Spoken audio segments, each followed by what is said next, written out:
প্রিয় দর্শক, আমি শাহরিয়ার সিজন।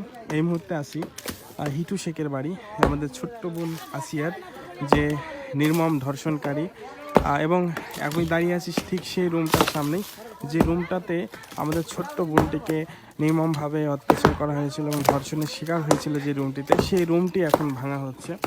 এবং ঠিক এই যে এই রুমটা দেখাচ্ছি, ঠিক এই রুমটাতেই আমাদের সেই ছোট্ট বোনটাকে নির্যাতন করেছিল।